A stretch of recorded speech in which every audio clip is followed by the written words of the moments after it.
பார்த்துக்கிட்டே இருங்க. அடுத்த வருஷம் இது வரைக்கும் தமிழ்நாடு சந்திக்காத ஒரு வித்தியாசமான ஒரு தேர்தலை சந்திக்கும்.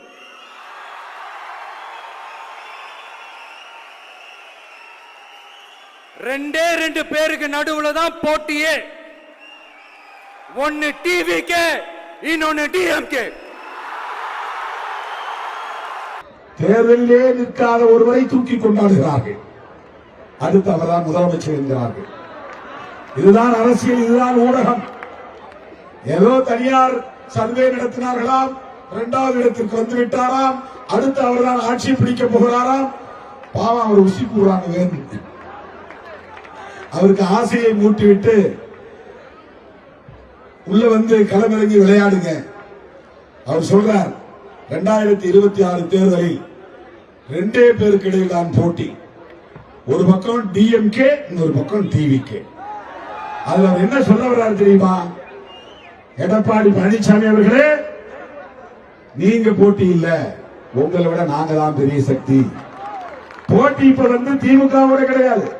இரண்டாவது இடத்தில் யார் என்பதுதான் விஜய்க்கும் எடப்பாடிக்கும் போட்டி. இரண்டாவது இடம் யார் என்பதுதான் அண்ணாமலைக்கும் விஜய்க்கும் போட்டி. இந்த தமிழக அரசியல் களத்தில் இரண்டாவது இடத்தை யார் பிடிப்பது? அப்ப யாருக்கு சண்டை நடக்குதுன்னா, அரசியல் சண்டை நடக்கிறது என்றால் எடப்பாடி பழனிசாமிக்கும் விஜய்க்கும் சண்டை நடக்குது. திமுக கூட்டணியோடு அவருக்கு மோத முடியாது.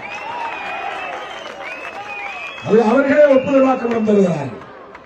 நாங்க எங்க ரெண்டு பேருக்கு இடையில தான் போட்டி. யாருக்கு அவர் பதில் சொல்றாரு?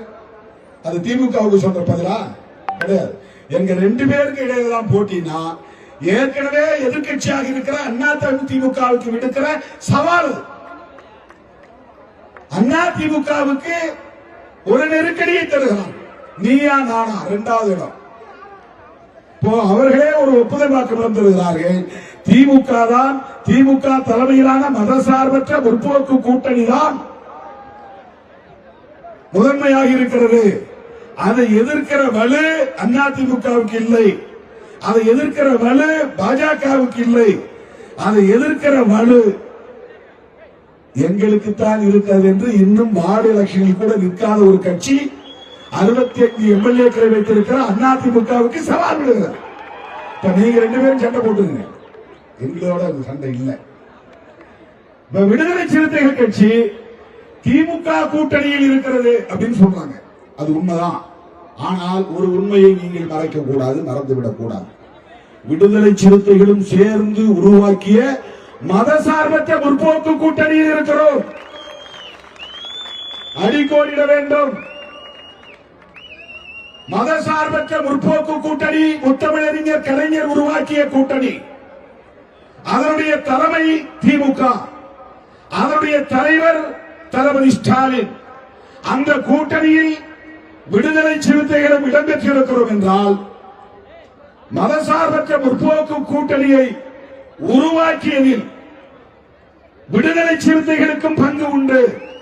அப்படி என்றால் அந்த மதசார்பற்ற முற்போக்கு கூட்டணியின் வெற்றியை உறுதிப்படுத்த வேண்டியது விடுதலை சிறுத்தைகளின் பொறுப்பாகும். இட்ஸ் அவர் ரெஸ்பான்சிபிலிட்டி, நம்முடைய பொறுப்பு. திமுகவை வீழ்த்த வேண்டும் என்பது பலருக்கும் ஆசையாக இருக்கலாம். ஆனால் அது வெறும் திமுகவை வீழ்த்துவது என்று பொருள் அல்ல. திமுக தலைமையிலான மதசார்பற்ற முற்போக்கு கூட்டணியை வீழ்த்துவோம் என்று சொல்லுகிறார்கள். விடுதலை சிறுத்தைகள் இருக்கிற வரையில் எந்த கொம்பனாலும் இந்த கூட்டணியை வீழ்த்த முடியாது என்பதை நான் உறுதிபட சொல்ல கடமைப்பட்டிருக்கிறேன்.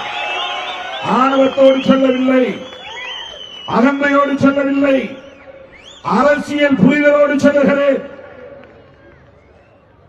யதார்த்த உண்மையில் இருந்து சொல்லுகிறேன். விடுதலை சிறுத்தைகள் இடம்பெற்றிருக்கிற அணிதான் தமிழகத்தில் வெற்றி பெறும் என்பதை மீண்டும் உறுதிப்படுத்த வேண்டிய ஒரு வரலாற்று தேவை எழுந்துள்ளது. விடுதலை சிறுத்தைகளை பயன்படுத்தி அல்லது திருமாவளவனை பயன்படுத்தி மதசார்பற்ற முற்போக்கு கூட்டணியை சிதறடித்து விடலாம் என்று பலர் முயற்சித்தார்கள், இன்னும் முயற்சிக்கிறார்கள்.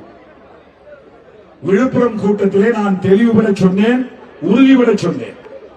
விடுதலை சிறுத்தைகள் திமுக தலைமையிலான மதசார்பற்ற முற்போக்கு கூட்டணியில் தான் தொடரும். எந்த பயமும் கிடையாது. திமுக கூட்டணியை விட்டு நான் வெளியேறினால் எனக்கு எந்த சிக்கலும் வரப்போவதில்லை, எனக்கு எந்த பாதிப்பும் வரப்போவதில்லை, எனக்கு எந்த பைண்டிங் கிடையாது. நான் சுதந்திரமானவர். திமுகவுக்கு எதிரான விமர்சனங்கள் அண்ணா காலத்திலிருந்து தொடர்கிறது. திமுகவை வீழ்த்துகிற முயற்சி இன்றைக்கு நேற்றைக்கு தொடங்கியதல்ல. இன்றைக்கு சிலர் அரசியலில் விடலை பருவத்தில் இருக்கக்கூடியவர்கள், அரசியல் விடலைகள் திமுகவை சவாலுக்கு இழுக்கிறார்கள். ஆனால் அது இந்த களத்தில் தொடர்ந்து விமர்சனங்களை முறியடித்து ஆட்சிக்கு வந்து கொண்டே இருக்கிறது. அந்த கட்சியோடு இன்றைக்கு விடுதலை சிறுத்தைகள் கட்சி கொள்கை புரிதலோடு கைகோர்த்து களமாடுகிறது. இதுதான் இன்றைக்கு பலருக்கும் வயிற்றிலே புலி கலைக்கிறது. விடுதலை சிறுத்தைகள் எடுத்திருக்கிற உறுதியான கொள்கை நிலைப்பாட்டினால்தான் இப்போது தமிழ்நாட்டு அரசியலின் திசை வழி மாறிக்கொண்டிருக்கிறது. அதிமுகவின் பொதுச் செயலாளர் எடப்பாடி பழனிசாமி அவர்கள் புதுடெல்லிக்கு போய் அமித்ஷாவை பார்த்ததும் விடுதலை சிறுத்தைகளின் கொள்கை நிலைப்பாடுதான் காரணம். உறுதிப்பாடாக இருந்து எடுத்திருக்கிற நிலைப்பாடுதான் காரணம்.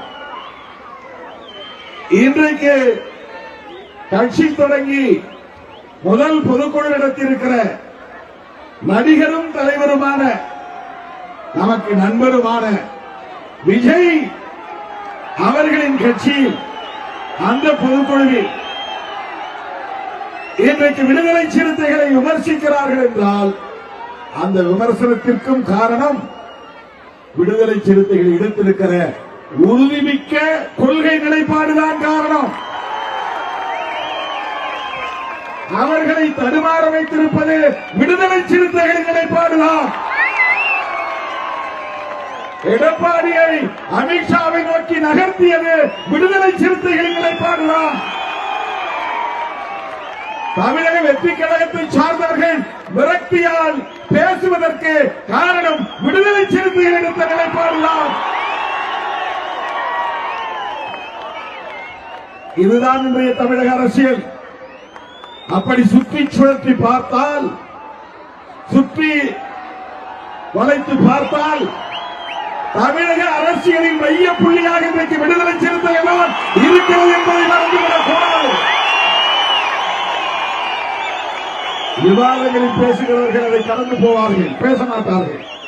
அதனால் திருமாவளவனுக்கு ஒரு முக்கியத்துவம் கிடைத்துவிடும் என்று பேச மாட்டார்கள். விமர்சிப்பதற்கு என் பெயரை எடுப்பார்கள். இவர் திமுகவுக்கு கொத்தடிமை, திமுகவுக்கு சொப்படிக்கிறார்கள், 2 சீட்டுக்காக அங்கேயே கிடப்பார்கள். அந்த மூடர்களே, அற்பர்களே, உங்களுக்கு களத்தில் பணியாற்றிய அனுபவம் இருந்தால் சிறுத்தைகளின் வரலாறு உங்களுக்கு தெரிந்திருக்கும். சிறுத்தைகளின் போராட்டம் என்ன என்பது உங்களுக்கு தெரிந்திருக்கும். இந்த 25 ஆண்டு கால தேர்தல் அரசியலில் விடுதலை சிறுத்தைகள் எடுத்திருக்கிற ஒவ்வொரு நிலைப்பாடும்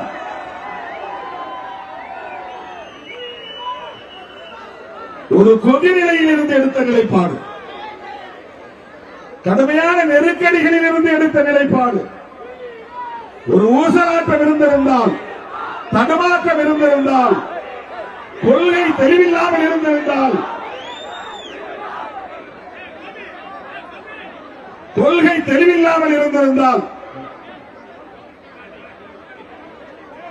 குழப்பத்தோடு இருந்திருந்தால், தன்னலத்தோடு நான் சிந்தித்திருந்தால், என்னை மட்டுமே நான் முன்னிறுத்தி இருந்தால் என்னுடைய முடிவுகள் தவறாக இருந்திருக்கும்.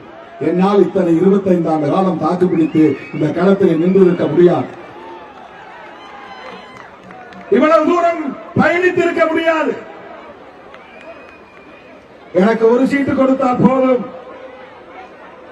நான் மட்டும் சட்டமன்ற உறுப்பினரானால் போதும், எனக்கு கூடுதலாக இன்னொரு இடம் தேவையில்லை, உங்களுடைய அன்பு கிடைத்தால் போதும், உங்கள் சின்னத்திலேயே போட்டியிடுகிறேன், என்னை தொடர்ந்து வெற்றி பெற செய்தால் போதும் என்ற அடிப்படையில் நான் முடிவெடுத்திருந்தால் இன்றைக்கு இந்த கட்சி ஒரு மாநில கட்சியாக அங்கீகாரம் பெற்றிருக்குமா? நினைத்து பாருங்கள். 2014 திமுகவோடு கூட்டணியில் 2 தொகுதிகள் வேண்டும் என்று கேட்டபோது ஒரு தலைவர் இடத்திலே சொன்னார், எதற்காக நீங்கள் 2 இடம் கேட்டு சண்டை போடுகிறீர்கள்? உங்களுக்கு ஒரு இடம் கொடுக்கிறாங்க, சின்னத்தில் நின்று ஜெயிச்சுட்டு போங்க. ஏற்கனவே நீங்க 2 தொகுதி சட்டமன்றத்தில் வெற்றி பெற்றீங்க. அதுல 2 பேர்ல ஒருத்தர் உங்களை விட்டு போயிட்டார். உங்களால் காப்பாற்ற முடிந்ததா? 2 எம்எல்ஏ கடைசி வரையும் உங்களால் வைத்திருக்க முடியவில்லை. எதற்காக இன்னொரு எம்பி வேண்டும் என்று நீங்கள் கேட்கிறீர்கள் என்று எனக்கு அறிவுரை சொன்னார்கள். அவர் சொன்னது சரிதான் என்று நான் நினைத்து, எனக்கு 2 தொகுதி வேண்டாம் என்று நான் கருதி, எனக்கு ஒரே தொகுதி போதும் என்று நான் சொல்லி, அதுவும் எனக்கு உங்கள் கட்சி சின்னத்திலேயே போட்டியிட வையுங்க, நீங்களே எனக்கு செலவு செய்யுங்க, நீங்களே எனக்கு பிரச்சாரம் செய்யுங்க, என்னை எப்படியாவது வெற்றி பெற வையுங்க என்று நான் நினைத்திருந்தால் இன்றைக்கு இந்த கொண்டாட்டத்தை நம்மால் கொண்டாடி இருக்க முடியுமா? எண்ணிப்பாரு. பல்லாயிரக்கணக்கானவர்களை திரட்டி இன்றைக்கு நாம் தன்னாலத்தோடு தலைநிமிர்வோடு இப்படி கொண்டாடுகிறோம் என்று சொன்னால் ஒவ்வொரு நிலையிலும் நாம் எந்த அளவுக்கு உறுதிப்பாட்டோடு இருந்திருக்கிறோம் அதை நீங்கள் மறந்துவிடக் கூடாது. சில மாதங்களுக்கு முன்னால் எவ்வளவு பெரிய நெருக்கடி, எல்லாவற்றையும் வெளிப்படையாக பேச முடியாது.